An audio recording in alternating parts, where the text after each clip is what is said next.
Okay, good evening to everyone. Good evening. Good evening. So we're continuing with the prophecy of Yeshayahu about Yerushalayim becoming the center of the world and world peace coming about due to that. We mentioned at the end last time that there's a prophecy in Yoel which seemed to contradict that, and we gave, I think, two answers. Either I think Franca was suggested that it was sort of two options of how, to reach the redemption, either by war or in the peaceful measures. Another option that we suggested was that it's two different stages, that the initial stage, there has to be some sort of war and reckoning and Israel establishing itself as an independent authority. And then the next stage, the nations of the world accepting Yerushalayim as the source of the word of God, and through that achieving world peace, and Yerushalayim serving as a sort of international arbitrator between nations to resolve various issues that may come about. I was asked by, I think, Flora. She asked me, when did Yoel prophesize? So I tried to look into that a bit. It doesn't say in the book of Yoel anywhere clearly what time he's prophesying. So there's a big argument about when he spoke. His name is mentioned, Yoel ben Shmuel, so therefore some have theorized that it's actually already from the times of Shmuel Hanavi, but it doesn't seem to be from the context to be the case. Some people say he's later than Yeshayahu, some say he's earlier. Not so clear when exactly Yoel prophesies, but that anyway is sort of one of these prophecies for the end of the days. So whenever he said it, even if it did not occur in his time, then it's sort of one of these prophecies that we say, okay, it didn't occur then, but maybe in the future it already has, or perhaps will still occur. Okay, now today we're going to see something very interesting, something which it happens often, but it's quite rare that another prophet would repeat word for word a prophecy of another prophet. In other words, we know, especially Chazal said, two prophets, even if they might have the same message, they won't use the same wording, they won't use the same style. But here we have a case of a prophet repeating Yeshayahu's prophecy almost word for word, okay? And the question is, why would he do that? So let's first see it, and then we'll try to address the issue of why this occurred. You could say it was a very good prophecy, so why not repeat it? Okay, but nevertheless, why do it word by word, and why have it written again in Tanakh? Well, what is this coming to teach us? Okay, so let's see this. This is in the book of Micha. Micha, we said, was one of the Nevi'im that was parallel to Yeshayahu, albeit Micha started a bit later than Yeshayahu. So it says in the book of Micha, I'm just reading the verse before that. I'll soon tell you why I'm doing that. The prophecy that we need to look at is actually in the beginning of chapter 4. I'll just read the first before the last verse of chapter 3, and then we'll read chapter 4. Okay, so he says at the end of chapter 3, L'chen biglalchem Tzion sadeh techerash, v'Yerushalayim i'in tiyeh, v'har habayit levamot yar. So he said, because of you, Zion shall be plowed as a field, and Jerusalem shall become heaps of ruins, and the Temple Mount a shrine in the woods. Not sure exactly about this translation of shrine in the woods, but basically the idea is that Har HaBayit, all of this, it will just become barren. Yerushalayim, the Temple Mount, Zion, it will become barren, completely destroyed. Okay, so that's the end of chapter 3 in Micha. Now, the beginning of chapter 4 of Micha, we'll read it. You see, it's almost word for word like Yeshayahu. It says here, Vaya b'charit hayamim, har beit Adonai nachon v'rosh ha'arim, v'nisahu migvaot v'naharu alav amim. Okay, again, in the days to come, the mount of the Lord's house shall stand firm above the mountains, it shall tower above the hills, the people shall gaze on it with joy. Again, I mentioned naharu alav amim. They can actually better translate it as they will flow to it. Okay, והלכו גויים רבים ואמרו, לכו ונעלה אל הר בית אדוני ואל בית אלוהי יעקב, ויורנו מדרכיו ונלחם מאורחותיו, כי מציון תצא תורה ודבר אדוני מירושלים. And the many nations shall go and shall say, come, let us go up to the mount of the Lord, to the house of the God of Jacob, that he may instruct us in his ways, and then we may walk in his paths. For instruction shall come forth from Zion, the word of the Lord from Jerusalem. ושפט בין עמים רבים, והוכיח לגויים עצומים עד רחוק, וכיתתו חרבותיהם לעתים וחניתותיהם למזמרות, לא יישא גוי אל גוי חרב ולא ילמדון על מלחמה. Thus he will judge amongst the many peoples and arbitrate for the multitude of nations, however distant, and they shall beat their swords into plowshares and their spears into pruning hooks. Nation shall not take up sword against nation, they shall never again know war. And then finally he concludes, וישבו איש תחת גפנו ותחת תאנתו ואין מחריד, כי פי אדוני צבאות דיבר. But every man shall sit under his grapevine or fig tree, with no one to disturb him, for it was the Lord of hosts who spoke. Okay, so except for this last verse, the first three verses here are maybe with a slight difference here and there, but basically they are word for word, exactly like Yeshayahu in chapter 2. So in essence, Micha, I don't know if we want to use the harsh term plagiarizing, but he's definitely repeating Yeshayahu's prophecy almost word for word. Maybe you can pick up a word here or there, or half a word here and there that's different. But besides that, it's basically identical. So the question is, why is he doing this? I mean, what is the need for it? Yeshayahu already said this prophecy. Why does Micha feel a need to say it again, to reiterate it? Again, I'm assuming that it's Micha copying from Yeshayahu, not the other way around, because if you remember, we studied that Yeshayahu actually began his prophecies in the times of Uzziyahu, and we at least said that the first chapters in Yeshayahu from the times of Uzziyahu, and we know that Micha only started prophesying later on in the days of the great-grandson of Uzziyahu, Chizkiyahu. So I'm assuming it was Yeshayahu who came first and then Micha. But why would Micha repeat Yeshayahu's prophecy? So, I mean, how do you even go about to begin to answer this question? What would we need to look at to try to answer this question? What methodology could we use to try to address this? Any suggestions?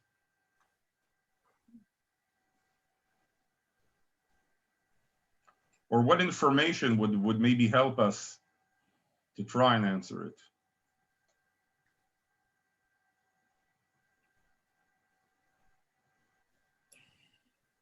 Well, it's both a question of timing when it was said, and there's also such a vivid image. It sounds like the kind of image that would be well worth quoting. Well, it's definitely well worth quoting, no doubt about that. But well, we've gone on quoting it ever since, so why shouldn't Yael also? Right. No, look, I mean, could it be? Could it be something to do with the fact that he was re-endorsing Yeshayahu's position rather than Yoel's position? In other words, Yoel was saying we'll turn our plowshares into swords, and so he was choosing Yeshayahu rather than Yoel. Okay, so we have here two interesting answers. Oliver suggested it has to do with a certain issue of timing. Alan is suggesting that maybe there are two camps that had formed here, the peace camp and the war camp, and Micha is positioning himself on the peace camp of the prophets. Okay, anybody else?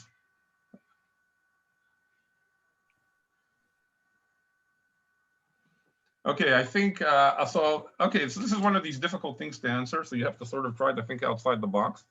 I'll tell you the explanation that my father-in-law, Rav Carmel, has suggested, and it has to do with something Oliver mentioned of sort of the issue of the timing and the context, and this ties in to why I read the previous verse in Micha.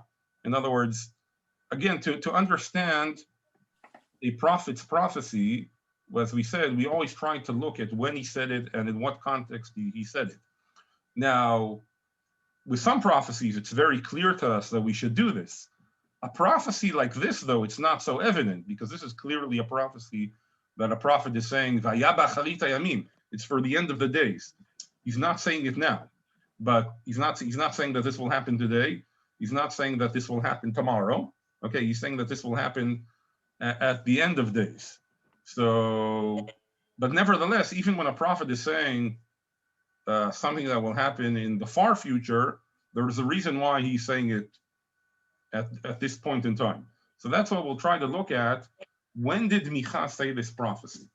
Okay, now we don't have a date for this prophecy, but very interestingly, the last verse in the previous chapter that we read about, which is obviously a horrible prophecy about Yerushalayim becoming desolate, we do have a date for that.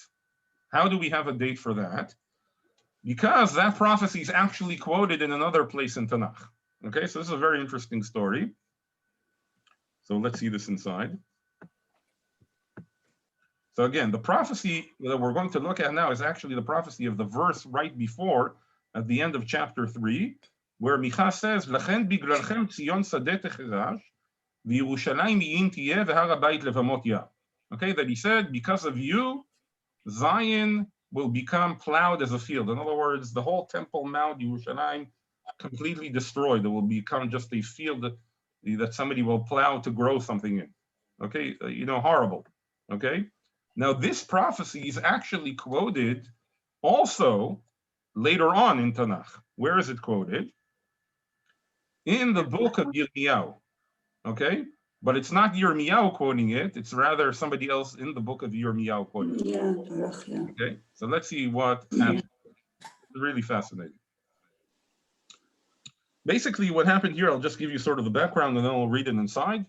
Yirmiyahu prophesied about the destruction of the Beit HaMikdash, the temple in Yerushalayim, and he was then put on trial for having said such a horrible message.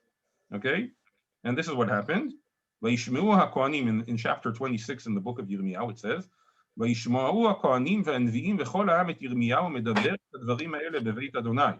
Okay, so the Kohanim, the priests, the prophets, in other words, there were other people at that time who were claiming to be prophets as well. And all the people heard Jeremiah speaking these words in the house of the Lord. He was saying it in the Beit HaMikdash. ויהי ככלות ירמיהו לדבר את כל אשר ציווה אדוני לדבר אל כל העם, ויתפסו אותו הכהנים והנביאים וכל העם לאמור, מות תמות. Okay, and when Yirmiyahu finished speaking all that the Lord had commanded him to speak to all the people, the priests and all the prophets and all the people seized him, shouting, "You shall die." Okay, in other words, they claimed that he deserves the death penalty for the prophecy that he said. Okay, very, very precarious to be a prophet. Okay, not so simple. As we mentioned, often a prophet is not going to tell people what they're interested in hearing. What did they accuse of him?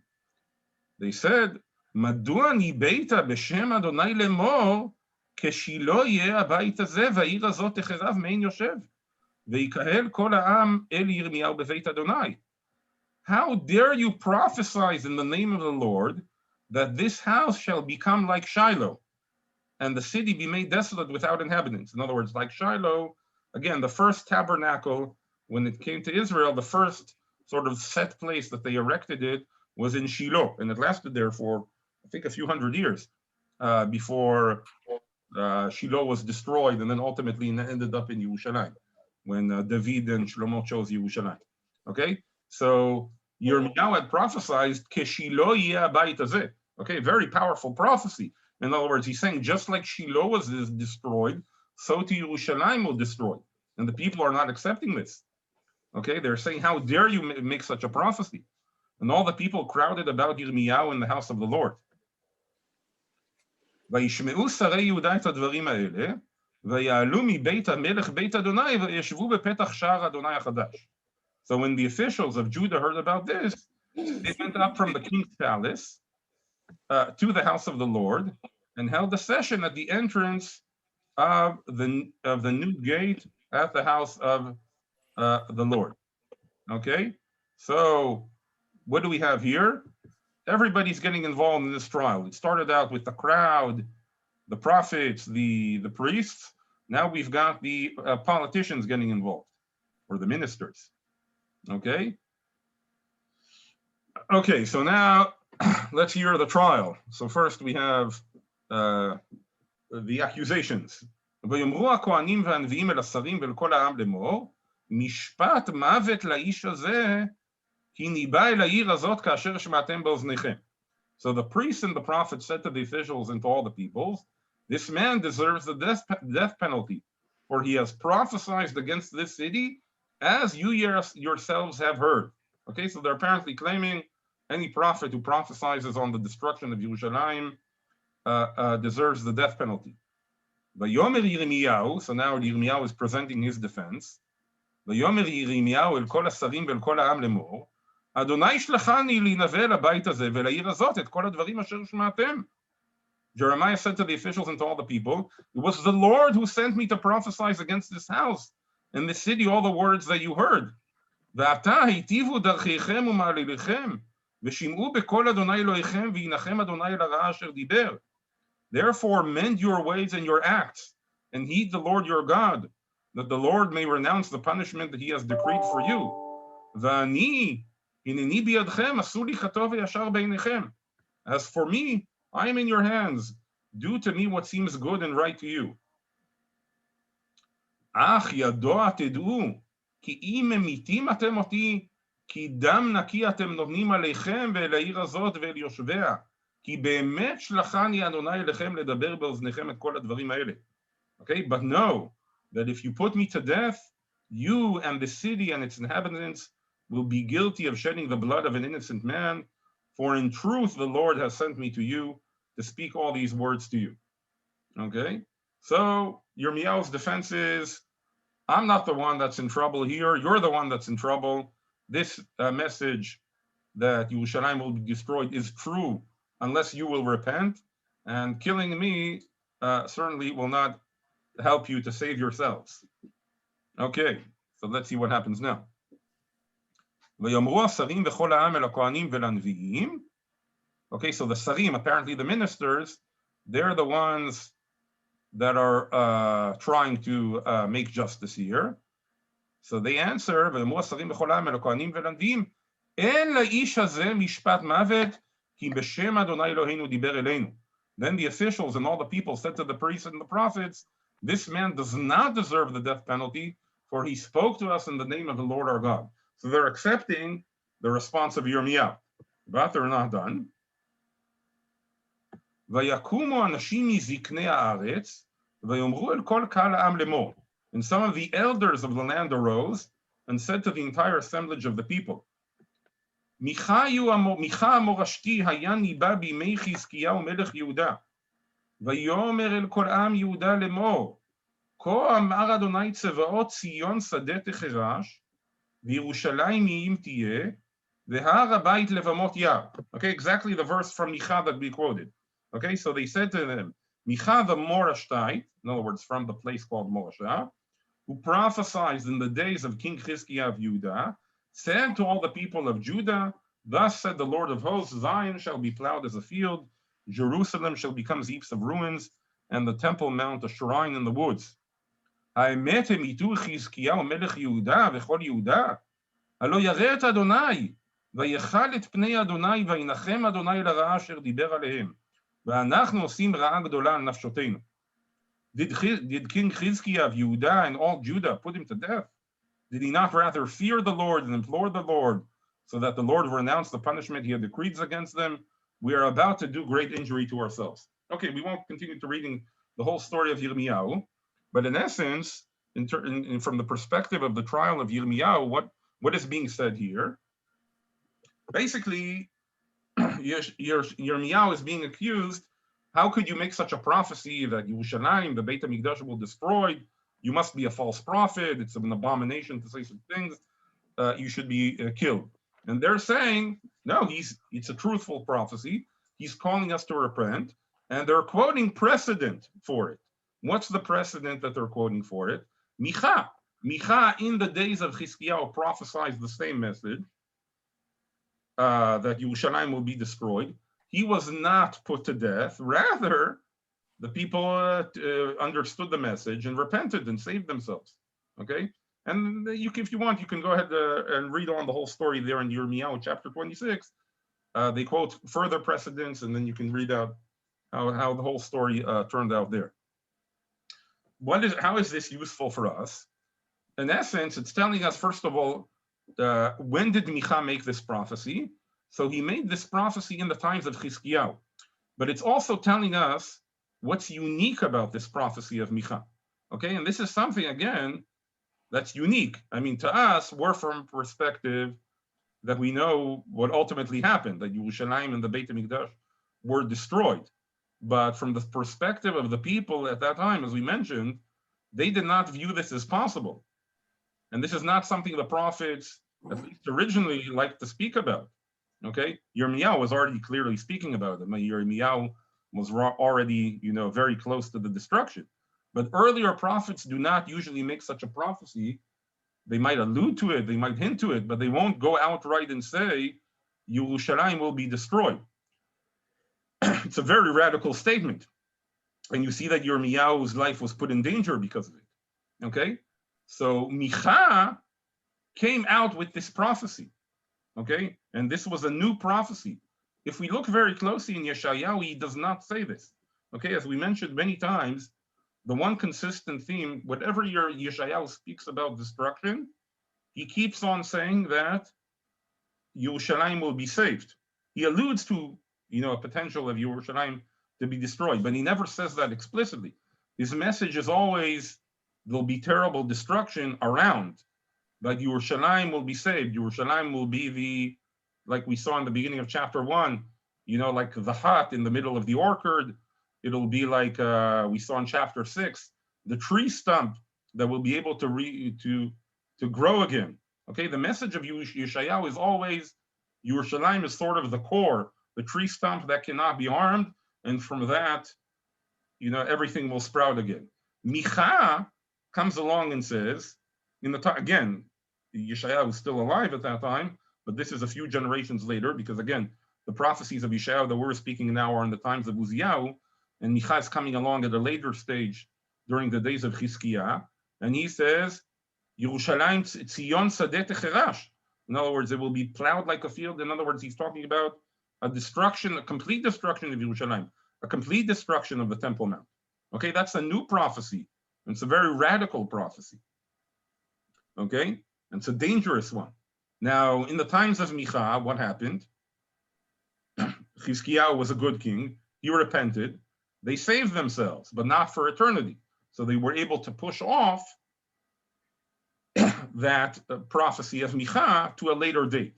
But ultimately, in the times of Yirmiyahu, it came about. Okay? So that's the context in which Micha is speaking. In other words, the context that he's speaking about is a context of a prophecy that Yerushalayim will be destroyed. Okay? Why then is it now he coming back and repeating the prophecy of Yeshayahu? Because in essence, and this is what my father-in-law, Rav Carmel, suggests, in essence, somebody who's hearing Micha's prophecy might come to the conclusion that in essence he's contradicting or canceling Yeshayahu's prophecy, because Yeshayahu's message was Yeshayahu is Yerushalayim rather is the place. It's the city of justice. It's the city that all the world will turn to. And now Micha is saying Yerushalayim is going to be completely destroyed. It's going to be a barren field. So you might think, well, Yeshayahu had these great hopes for Yerushalayim, but that vision is gone. Okay, it's going to be destroyed. So Micha is telling you, I'm repeating to you again the great prophecy of Yeshayahu, of Yerushalayim becoming the center of justice for the entire world. I'm not going back on that. That prophecy is still firm. It might only happen after a complete destruction of Yerushalayim and a rebuilding of it.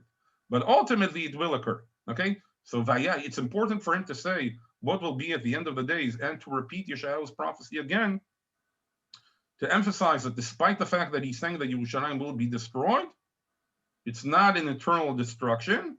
Somehow, some way, Yerushalayim will be rebuilt again, and ultimately, Yeshayahu's prophecy will be fulfilled. Okay, that's I think a very nice and interesting explanation for this repetition by Micha. Okay. All right, so I think we've studied quite in depth this prophecy of Yeshayahu. If there are any questions or comments, please. If not, then we'll move on to the next section of chapter 2. Diane, when was the prophecy of Yonah and Nineveh? What was that in relation to Micha? I can't remember the time. Because they also thought he was, he didn't want to prophesy because, again, he knew that the Ninevites would be saved and they would call him also a false prophet. So therefore, that was one of the reasons I didn't want to go, and also I didn't want to bring the Jewish people to shame. But I'm wondering if the same thing with Micha in a way, did they think he was a false prophet when in his time when he said what he did? You mean Yonah? I'm saying, yes, they definitely thought Micha and his prophecy was accepted. In the times of Yeshayahu, they repented. Okay, yes, and they repented, yes. Right. Yonah's prophecy was also accepted. We know the people of Nineveh also repented. When did Yonah occur? That's a big question. Nobody really knows. There is an explanation that it was in the times of Eliyahu. Some put it later. Yes. That's right. His mother was, yeah. Yeah, so that's not clear at all. But the story. One thing may I ask you about you and me? I don't want to take your time being a prophet of doom. I've tried to study it in a very superficial way, whatever, and tried to teach it, not in the way you teach it. And I always think he's not a prophet of doom, because when you read his Nevuot, when you read his prophecies, he always tells them, repent. Why is he called a prophet of doom? I think he's a very amazing person. No, for sure, but he was in the time of the destruction, so he was right there. In other words, in his prophecy. Yeah, but he gave until the last minute. He kept saying, as far as I remember, yes, if you repent, call him sort of a Yeshayahu, because that's when they were. I think anyway. Thank you. Yirmiyahu, Yechezkel, they were all either a little before or after the destruction, so that's their. We have other prophets, like in the beginning of the second Beit Sheni, that they try to be much more positive and upbeat, because they're speaking at a time of redemption rather than a time of destruction. But even within Yeshayahu, we have some very beautiful and positive prophecies as well, in Yirmiyahu rather. Thank you. Okay, all right, so let's continue now in chapter 2 to the next section. Okay, so I have to move on to the next source pages.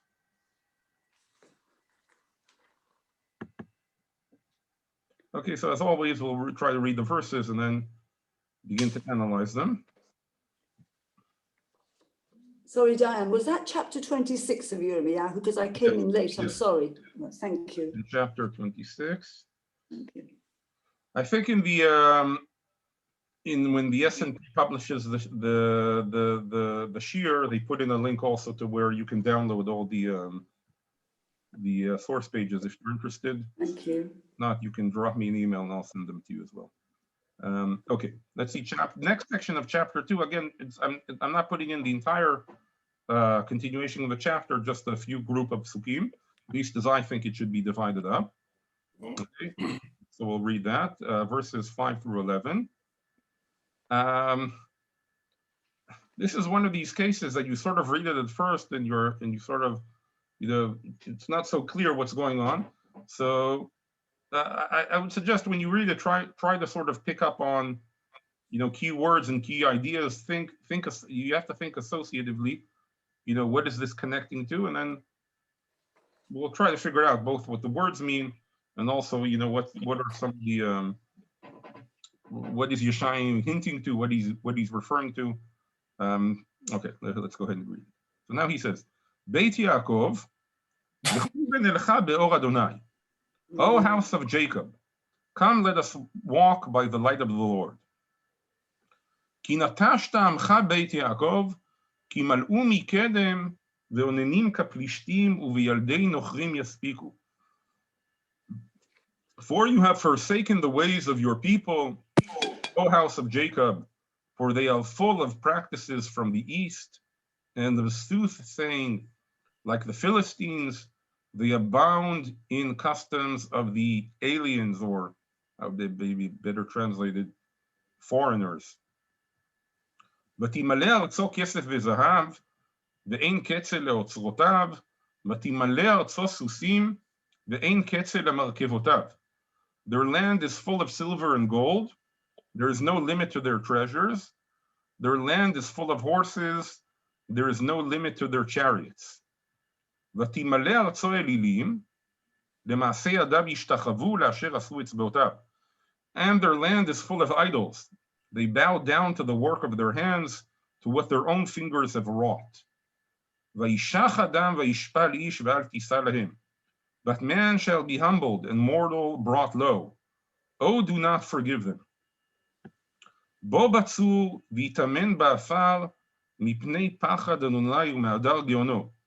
Go deep into the rock, bury yourselves in the ground, before the terror of the Lord and his dread majesty. עיני גבהות אדם שפל, ושח רום אנשים, ונשגב אדוני לבדו ביום ההוא. Man's haughty look shall be brought low, and the pride of mortals shall be humbled. None but the Lord shall be exalted in that day. Okay, so just taking a look at these verses, what's the idea? What's going on here? Is there any associations that this come up? Does this remind you of anything else in Tanakh? They talk about your silver and gold being like dross. In which chapter was that? Was that chapter 6? You know. Well, you're right. In chapter 1, we had the silver becoming like dross, but there the crime was sort of they were cheating other people. They were telling them it was silver when it was really dross. That was more of the what we saw in chapter 1, the lack of justice. But here, what's the crime?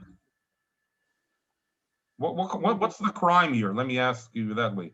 What's the sin that's being described here? Idolatry. Idolatry. Okay, where do you see idolatry? That's good. The land is full of idols. They bow down to the work of their hands. Right. The land is okay. So the land is full of idols. Anything else that mentions idolatry besides that? Of course, soothsayers. Onanim. Onanim, right. So the soothsayers, we know that they were also connected to the idolatrous practices. Okay, very good. So it's idolatry. What else? Who are they really worshiping when they're doing this idolatry?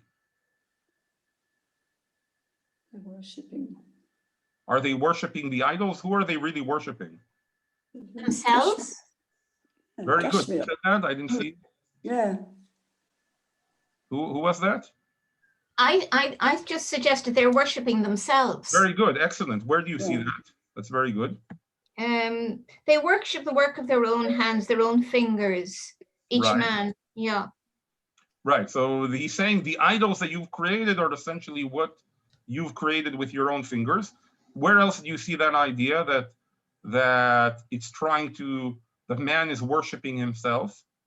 What else could be an indication of that? They bow down to the work of their hands. Right. Yes, that's what she said, Margaret. What else could indicate that? That the problem is how man perceives himself. Because they had forsaken Kanatashta, Amacha Bet Yaakov, you've forsaken your people. That means the Torah. Right. They've forsaken the Torah very clearly, but specifically, man shall be humbled. I'm sorry. They should. Yeah, Alan, go ahead. Yeah, the man shall be humbled and the mortal brought low.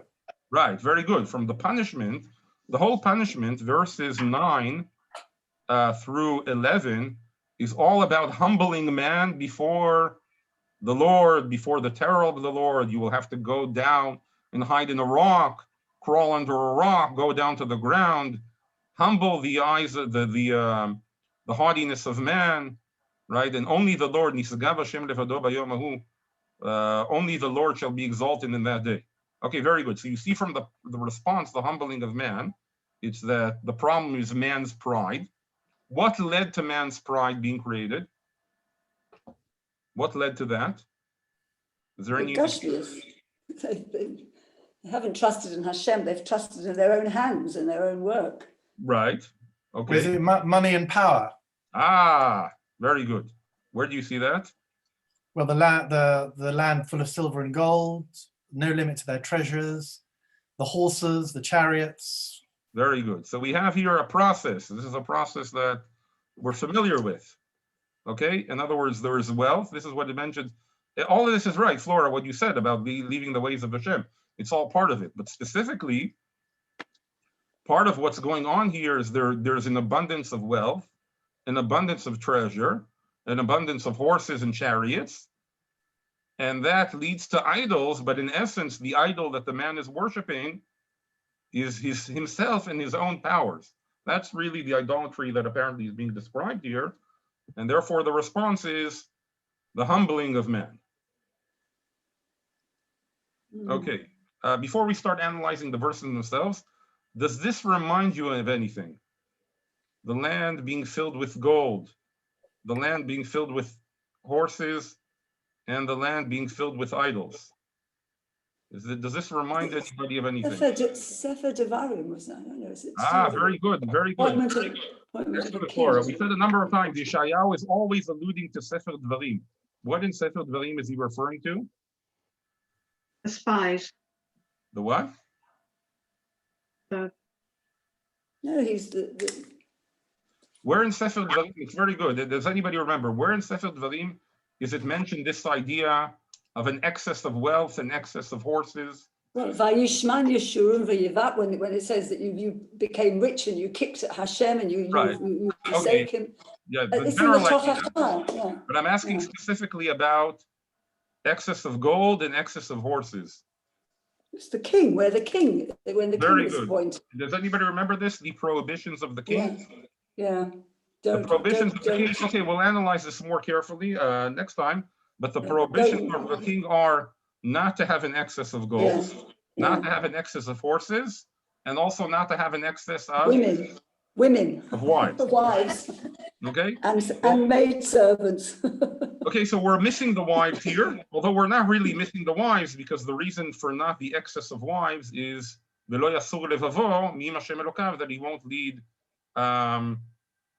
he won't leave the God and turn to idols. By the way, who was the monastic figure that transgressed these prohibitions? Shlomo HaMelech. It was King Solomon who did that. King Shlomo. That was, as we know, that was exactly his fault, that he had an excess of zahav, an excess of horses, and the excess of wives, and that ultimately was led to Shlomo's downfall. Okay, so there's a very clear allusion. So we still have a lot to discuss. First of all, the wives, they're a bit missing here. But it's a very clear allusion here, as we'll learn in Yeshayahu, to those prohibitions of the king and to Shlomo HaMelech's time. Now, Yeshayahu is much later than Shlomo. He's in the times of Uzziah. So we'll have to figure out what is the deeper meaning here. In other words, why is he bringing up those prohibitions? Why is he alluding to Shlomo HaMelech's time? How is that relevant to what he's talking about? So we'll have to discuss all that in detail, but just a very superficial reading has already drawn us, in that direction. Okay, very good. So, so we have a bit from a very fuzzy prophecy, things are starting to become a little clearer. So that's good. So now we'll have to do a little bit. We'll begin at least this evening in the few minutes that we have left, a little bit of the nitty-gritty work of figuring out what each verse means, and then hopefully afterwards we'll be able next week to get sort of a deeper understanding of what's going on here. So let's just, in the few minutes that we have left, let's just try to do a little bit more. Okay, so regarding the first verse. Okay, so we always like to see a continuity. I mean, we try when we can to see a sort of continuity between this prophecy and the previous prophecy. So this seems to us like a big downfall, because the first 4 verses of chapter 2 were this wonderful vision about world peace. all the nations of the world coming to Yerushalayim. All of a sudden, we're back down here. We're speaking about the soothsayers, the idols, the gold, and all the problems. Okay, how does this tie in? So actually, if you look at the first verse, what does the first verse say? Beit Yaakov lechu v'nelcha be'or Hashem. Do these words lechu v'nelcha be'or Hashem, are they somehow connected to the previous section in chapter 2 that we saw? Who said lechu v'nelcha in the first section of chapter 2, in the beginning of chapter 2? Who were the ones calling out to go to the light of the Lord? The people. All the nations. All the nations of the world, right? Yeah. Beit Yaakov, Beit Elohei Yaakov, right? All the nations of the world were calling out. Now Yeshayahu is coming up with his own call, using a bit of the same terminology from his previous vision. Beit Yaakov, lechu v'nelcha be'or Hashem. He's not calling all the nations of the world. He's calling the people of Israel, the house of Jacob. Okay, and the Radak explains this. He's saying, the Radak says here on this verse, he says, "Ele divrei hanavi le'anshei doro." Okay, these are the words of the prophets to the people of his generation. V'amar Beit Yaakov, lefi she'amar lemala ki la'atid yomru kol ha'amim lechu v'na'aleh. Right, so he says, because he said earlier in his previous prophecy, he said that all the nations at the end of the days, all the nations will come and say, "Lechu v'na'aleh," let's come and go up to the Temple Mount. Amar atem she'atem chayavim u'mitzuvim me'ata lalechet be'or Hashem, lechu v'nelcha be'or Hashem. So he's saying, you people, I'm not talking about all the nations of the world that ultimately they will recognize the truth of God and the Torah. You that you have received the Torah, that you are commanded, you should start now. Don't wait. Start now to go walking. Lechet be'or Hashem, lechu v'nelcha be'or Hashem. The Or Hashem hu Torah v'mitzvot. What is Or Hashem? What is the light of God? That's the Torah, the mitzvot, the commandments. In other words, he's saying, I gave you this incredible vision about one day the entire world recognizing the Torah. But it's incumbent upon you to start today in this process. You need to do it, because right now you're not doing it, and you need to begin now lechu v'nelcha be'or Hashem, to start following the Torah and the mitzvot. Okay, so that's sort of how he ties in his previous message to what he wants to direct his message now to the people that are here in his generation. Okay, so we'll stop here, and next time we'll continue analyzing this whole prophecy of Yeshayahu, and again, as we said, how it ties in to the prohibitions of the king, and also to the times of Shlomo Melech, and how it's all relevant in Yeshayahu's generation.